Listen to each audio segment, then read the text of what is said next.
One thing I've overcome this year is getting over my claustrophobia. Sometimes we get calls to remediate an odor inside a crawl space, and not a lot of companies will actually do it because they're tight, uncomfortable, and they usually smell really, really bad. But that's like our company's bread and butter, so of course I'm the one going down there. This one was actually really spacious and had high ceilings, and so I was able to crawl around just fine. Most of the time I'm usually on my stomach belly crawling. But the problem we're trying to figure out on today's estimate was why this person's home was smelling like cat urine. He didn't even own cats, so that was kind of confusing. But here at the back of the crawl space, you can just see all the cat feces and cat urine piling up over there. But now that I identified the source of the odor, I can go back and tell the client that your house smells like cat urine because a whole bunch of cats got in your crawl space and made a mess of it. But not gonna lie, it does get kind of freaky crawling around in these really tight spaces, but it's always such a relief once you get outside and you finally get that fresh breath of air. But make sure to stay around for part 2 so you can see the finished result of this cleanup job. Hey guys, major content warning ahead, so don't say I didn't warn you. So I'm a biohazard cleaner, and today was probably the 3rd most disgusting job I've ever done. Basically, the renter finally moved out, and this is what the landlord came across. So you know what we do, me and the boys get suited up, full PPE, and we just duct tape the heck out of that thing. We shut the lid, we put a bag on it, duct taped it, then we put another double bag on the underside of it. Then we get another bag to put on top of it just to make sure that it's absolutely secured. And then we just pick it up and hike it all the way out to the street for the dumpster to pick up later. Now, I've seen a lot of really nasty bathrooms in my life, but man, this one shook me. After that, I get to work cleaning up the bathtub because the fecal matter literally got everywhere. And then I take this tool to peel up all the linoleum that got stuck on there. And man, that was a frickin' workout. And here's the finished result after we took everything out and scrubbed down every single surface. Also, don't forget, I'm gonna do a live stream with my mom tomorrow because we actually do these jobs together. There was also another bathroom in the other room that we had to clean, so stick around for part 2 if you want to see the finished results of that as well. Hey guys, so this is part 2 where I finally cleaned up this behemoth of a shower. And also make sure to stick around to the end if you want to see the finished result. So this shower came from the same job we did yesterday, and just look how dirty that glass is, like wow. Once I get that done, I pick up whatever the heck this is. I think it was hair, but man, it was so nasty. And after letting it soak in our strongest chemicals for a while, I started just scrubbing and wiping away at it. This part did take a while, so I sped it up to like 6 times speed. That's because it just takes a couple of goes at it before it finally starts picking up and starting to get clean. But honestly, these jobs are probably some of the most satisfying ones that we do just because there's such a huge difference when you finish. Now, no one actually lives here anymore. What had happened is the tenant finally moved out, and so the landlord went to go check in on it, only to realize that the entire home was hoarded and the toilets were full of poop. So here we duct taped the toilet that was in this bathroom, and we just start bagging it up and making sure that it's nice and secure. And then we go ahead and haul it away to the dump. After the toilet's taken care of, there's still a lot more we have to do. You probably don't know this, but this is what the underside of a toilet looks like. Now this one's extra bad for obvious reasons, they never took care of it. So I spray it down and get rid of the big chunks first, and then I can start wiping it away and making it nice and clean. These videos make it look like we work really quickly and efficiently, but man, I gotta tell you, they take a long time to get through. Now here you can't really tell, but I'm starting to pick up this really waxy part on the underside. That piece keeps the toilet nice and steady, but I'm taking it off because it was full of feces and it was just so nasty. But here we have the finished result, and man, look at that difference. Just look at that shine and sparkle on the floor and the glass windows. You may have noticed where the toilet used to be is now a black tarp. We put that there because obviously the sewage pipes are full of feces as well, and we don't want that getting back up into the air. But yeah, don't forget to follow for more videos like this. Also, give it a like and share, it really helps out. Wow, you guys caught on that I work in Portland so quick. And you're right, I love this place. But all my Portland homies understand when I say that this city has a huge problem with people defecating in the middle of the street. So today we're working at a COVID vaccination site. And I was actually on my way home from a previous job earlier today.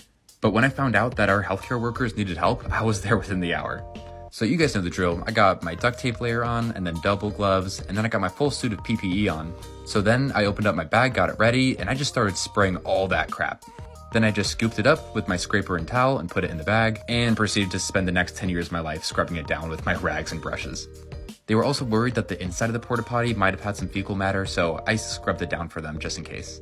So then I finish up and I get ready to leave, and I look at the corner of my eye, and there's another dookie! Like there were 2 of them! I didn't even see that one! So I do the same thing, I spray it down, scoop it up, put it in my bag, and then I spend another 10 years scrubbing this one down as well.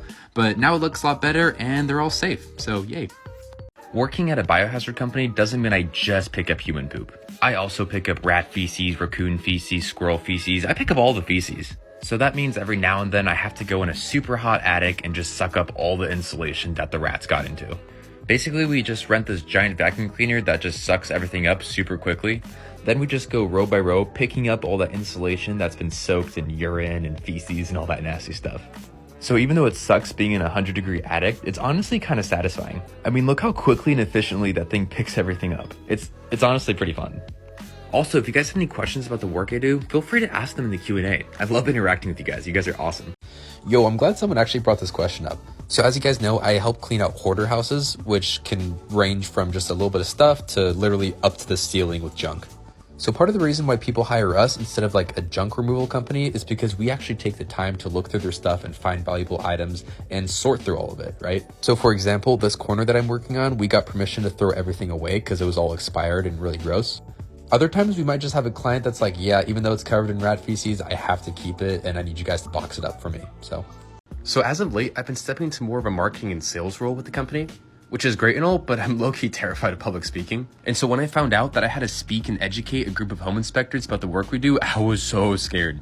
But all the comments you guys have been leaving on my videos and how engaging you've been have really lifted up my spirits and helped me get into a better frame of mind.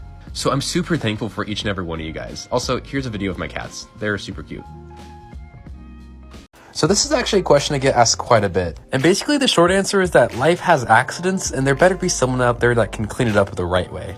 The fact of the matter is that most people aren't really well equipped to handle these type of messy situations. And the last thing you want is to have people go in thinking they can do it themselves or do it well, when in reality they really can't.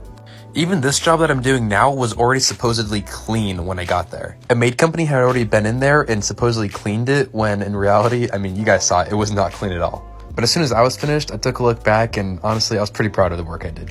Guys, we just hit 300,000 followers on TikTok. That number absolutely blows my mind away. So to celebrate, I'm making my all-time favorite latte. Here I've got whole milk with my 2 shots of espresso, plus my oat milk cookie creamer and Ghirardelli chocolate and a pump of hazelnut. I know it's a lot, but it's so good, trust me. But either way, I'm super excited for each and every one of you guys to join me on this crazy cool adventure with cleaning up biohazards. Let me know in the comments the type of stuff you want to see, and I'll try my best to make it happen. So since there's like 300,000 of you guys now, I just want to remind all the new people about what I do. And basically, I just clean up hoarding houses and biohazards. So for today's project, we rented out 2 40-foot dumpsters and had like a crew of 6 people to tackle this. So we were hired because the family needed the entire hoard removed, but they also needed like important documents like social security and wills and that sort of thing. So it took us about 2 days, but we filled up 2 40-foot dumpsters just like this one you see. Hey guys, so today we got word from a landlord that someone had been living under the staircase and left a bunch of trash down there. So that right there was the opening that I tried to squeeze through, and it was very difficult, but eventually I made it through it, and here's what the site looked like. Definitely not the worst we've ever seen, but something that the neighbors weren't happy about. Anyway, I get to work spraying down all the materials just in case there's some unknown virus that could harm me. I mean, you never know what those guys are doing down there. But then I just start going really slowly picking up the trash because you never know if there's needles in there and you don't want to accidentally poke yourself. So I really make an effort to go slow and take my time as I pick up this trash, and as I'm doing that, I spot in the corner of my eye another really big dookie. So you know what I do, I put on my full PPE suit, I got my respirator, double gloves, and my face shield just to be safe, you never know what's in there. And then I just start shoveling all that crap into the bag because you don't know where else the feces and urine went, so it's better just to get all of it just in case. So once I take out all the contaminated dirt, I spray our live enzymes and bacteria, which just deodorizes everything and makes it smell nice. As someone who helps people clean, I am with you. I believe I can fly. Da-dee-da-da.